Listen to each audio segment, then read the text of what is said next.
చేతబడి కొన్ని వేల సంవత్సరాల నుంచి మన కల్చర్లో ఒక భాగం. చేతబడి అనే పదం కొత్తదేమీ కాదు. మీకు తాంత్రిక విద్య ఏంటో తెలుసు కదా.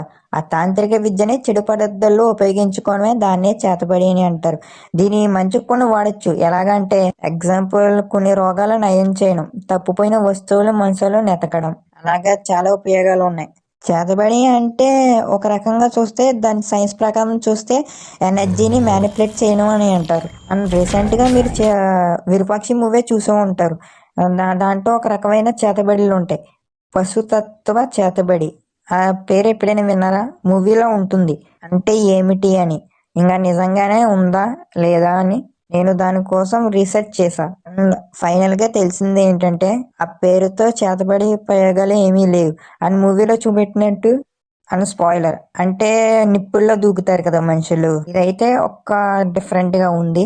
అంటే మన ఇండియాలో చాలా సంవత్సరాల నుంచి ఒక ఊళ్ళో చేతబడి చేస్తున్నారు. సీక్రెట్ గా పక్క జిల్లాలకు తెలియకుండా చేతబడి చేస్తుంది అంటే నమ్ముతారా? అలాంటి ఊరు ఒకటి ఉందని. మనం మాట్లాడే కోసం ఒక పర్సన్ గురించో ఒక ఆచారం కోసమో కాదు. కొన్ని వేల సంవత్సరాలు అక్కడే ఉండి వందలాది మంది ప్రజలు చేసే పనుల గురించి, ఆ ఊరు గురించి. ఆ ఊరు పేరు మయాంగ్. ఆ ఊరు అస్సాం నుంచి మౌనిగాన్ డిస్టిక్ లో ఉంది. అండ్ ఆ ఊరి చరిత్ర మహాభారతం కాలం నుంచి ఉంది అని ఆ ప్రజలు చెప్తారు. సంవత్సరాల నుంచి ఆ ఊరు వాళ్ళకి చాలా మంది తక్కువ మందికి తెలుసు. ఆ ఊరు ప్రజలకి అంటే అక్కడికి వచ్చి బ్లాక్ మ్యాజిక్ చేసుకునే వాళ్ళకి మాత్రమే తెలుసు. మందికి ఇది ఆయుర్వేద విలాసాల కింద తెలుసు. 2013లో మయాంగ్ విత్ రియాలిటీ అని ఒక డాక్యుమెంట్ రిలీజ్ అయింది. ఆ డాక్యుమెంట్ తీసే ముందు కూడా 2011లో ఒక కారణం 40 కిలోమీటర్స్ దూరంలో ఒకటి అని సిటీలో ఒక సర్వే చేశారు. అదేంటంటే ఈ మయాంగ్ గురించి ఇది ఎంతమందికి తెలుసు అని. 2011లో రిలీజ్ అయిన హ్యారీ పోటర్ మూవీని ఇంటర్వ్యూ చేశారు. ఆ ఊరిని అంత సీక్రెట్ గా ఎందుకు ఉంచారంటే అలా ఏదో విషయం ఉండొచ్చు కదా. ఆ ఊరికి అన్నింటి విషయాలు చాలా ఉన్నాయి. ఆ ఊరిని క్యాటర్ ఆఫ్ బ్లాక్ మ్యాజిక్ అని అంటారు. ఎందుకంటే ఈ చేయిని చేతబడి అనే ఉండదు, వారిని మంత్రం కూడా ఉండదు. అసలు ఆ ఊరికి ఈ పేరు ఎలా వచ్చిందంటే 2 స్టోరీస్ ఉన్నాయి. ఒకటి అక్కడ ఫేమస్ అయిన చోటియా తివా ఒక లాంగ్వేజ్. మయంగ్ అంటే అర్థం అమ్మ అని అర్థం. ఇంక రెండోది ఒక 100 సంవత్సరాల క్రితం ఇక మూలియాంగ్ అనే తెగ ప్రజలు నివసించేవారు. వాళ్ళ పేరు మీదే ఊరి పేరు ముయాంగ్ అనే అండ్ కాలక్రమేణా ఈ ఊరిని మయాంగ్ కింద మార్చారు చెప్తారు. అక్కడ చాలా స్టోరీస్ చెప్తారు. ఒక మనిషిని జంతువుగా మార్చడం, జంతువుని మనిషిగా మార్చడం, ఇలాంటి చాలా మంది ప్రజలు చెప్తారు. అండ్ మనుషులు సడన్ గా మయమైపోవడం, చేతబడిలో ఎలాంటి ప్రాబ్లం అయినా కట్టడం చేస్తారంట. ఆ ఊళ్ళో ఎక్కువగా నడబడులు జరిగేయంట. ఊళ్ళో కొన్ని టూల్స్ దొరికినాయి అంట. ఎలా అంటే మన నడబడులు ఇవ్వడం టూల్స్ కింద దొరికినాయి అంట. అవన్నీ వింతగా నమ్మశక్యంగా ఉండకపోవచ్చు. హిస్టరీ వేరే రకంగా చెప్తుంది. ఈ సిటీని అటాక్ చేయడం ఇండియాలో ఏ రూలర్ వల్ల కాలేదు. ఇండియాలో అత్యుత్తమ రాజు ఔరంగల్ తన రాజా రామ్ సింగ్ ని 1667లో అస్సాంలో యుద్ధం చేయమని చెప్పారంట. దీనికి ఈ సిటీ గురించి అక్కడ ఉన్న జరిగే చేతబడుల గురించి ముందే తెలుసు. అయినా భయపడుతూ తన దగ్గర ఉన్న 9 సిక్ గురువు అయిన తెక్ బహదూర్ని వెంటపెట్టి తీసుకెళ్లారు. ఈ తెక్ బహదూర్ అయినా అస్సాంలో వ్యాప్తి చెందినందుకు సఫలమైన వ్యక్తి. ఆయన్ని అక్కడ దేవుళ్ళ కొలిచేవారు. కానీ అలాంటి వ్యక్తి కూడా రాజా రామ్ సింగ్ కి ఎటువంటి హెల్ప్ చేయలేకపోయారు. అక్కడ అటాక్ చేయడమే సైన్యం అక్కడ ఎవరో వచ్చి పొడిచినట్టు కూలిపోయారు అంట. లేదా వాళ్ళే పొడుచుకుని చచ్చిపోయేవారు అంట. కొన్ని వేల సైన్యం ఆ ఊరిని దాటలేక చనిపోయారు. సో రాజారాం సింగ్ వెళ్ళిపోయారు. ఆ తర్వాత 1676లో జరిగిన బ్యాటిల్ ఆఫ్ సారీ కూడా మళ్ళీ రాజారాయ్ సింగ్ మళ్ళీ ఊరి మీద అటాక్ చేయడానికి సైన్యంతో వచ్చారు. ఈసారి చుక్కలు కాదు, ఏకంగా ఈసారి మరణం భయం కనిపించింది. సైన్యంలో 60% ఏకంగా ఏమయ్యారో తెలియకుండా పోయారు. యాక్చువల్ గా ఆయన బతికి బయటపడడమే ఒక గ్రేట్. ఇఖ్తియార్ ఉద్దీ అని ఒక ఆయన ఉన్నారు. ఈయన బెంగాల్ సుల్తాన్.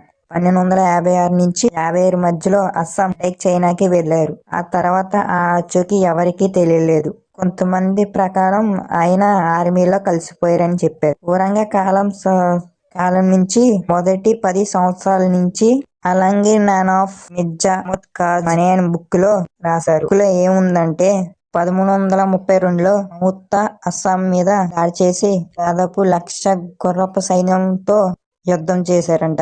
అండ్ అటాక్ అయితే చేశారు కానీ ఎవ్వరూ తిరిగి రాలేదు. ఆ మాయా గ్రామం వల్ల అందరు గాల్లో కలిసిపోయారు. వాళ్ళ ఆచూకీ కూడా ఒక్కడ కూడా కనిపించలేదంట. ఆ ఒక్క బుక్కే కాదు, చాలా బుక్స్ లో ఆ గ్రామం గురించి ఉంటుంది. ఆ ఊరు గురించి చెప్పుకునే విషయం ఇంకొకటి ఉంది. అదే ఆ ఊరు మ్యూజియం. ఆ ఊర్లో ఎంటర్ అవ్వగానే ఒక టైగర్ బొమ్మ కనిపిస్తుంది. ఆ టైగర్ కి ఒక బ్యాక్గ్రౌండ్ స్టోరీ ఉంది. ఎర్లీ 1600 కి ఒక చేతబడికి ఒక బ్యాడ్ హ్యాబిట్ ఉంది. అందులో ఒక ఫేమస్ పర్సన్ ఉండేవారు. ఆయన ఒక రోజు ఆ టైగర్ ని తన చేతబడితో ఒక రాయి కింద చేశారంట. అండ్ అంతేకాకుండా ఆ మ్యూజియం లోకి వెళ్తే మీకు మనసులో ఎక్కడో తెలియని భయం ఏర్పడుతుంది. ఎందుకంటే అందులో లోపల చేతబడి చేసే బొమ్మలు ఆ కళను ఎవరైతే ప్రసిద్ధి చెందారో వాళ్ళ బొమ్మని చెక్కబడతాయి. ఇవన్నీ కొన్ని వందల వేల క్రితం అయ్యింది. కొంచెం ముందుకు వెళ్తే అసలైన భయం మొదలవుతుంది.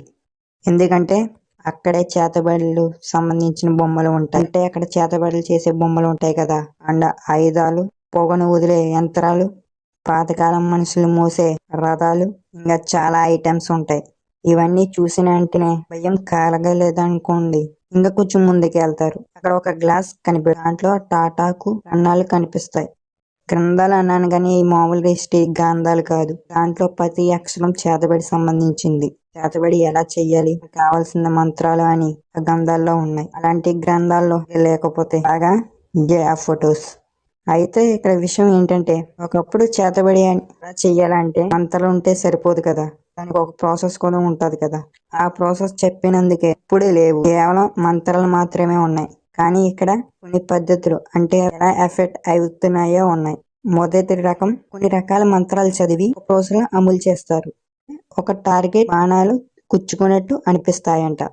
యానిమల్స్ లో కానీ మనుషుల్లో కానీ బోన్స్ ని కలెక్ట్ చేస్తూ దాంతో థాడ్ కట్టి ఉంటుందంట. దాని యానిమల్ సైన్యం అని అంటారు. దాన్ని ఎవరి మీద అయితే చేతబడి చేయాలనుకుంటున్నారో దాని జుట్టు కానీ గోలు కానీ తన వాడిన గుడ్డ తీసుకొని కానీ మంత్రాలు చదివి ఒక్కొక్కటి ఆ మంటలో వెయ్యాలంట. దాన్ని యానిమల్ సైన్యంతో కడతారు. దాన్ని తీసుకెళ్లి ఎవరికైతే చేతబడి చేయాలనుకున్నారో ఇంట్లో ఒక గుంట తవ్వి దాన్ని కప్పెట్టాలి.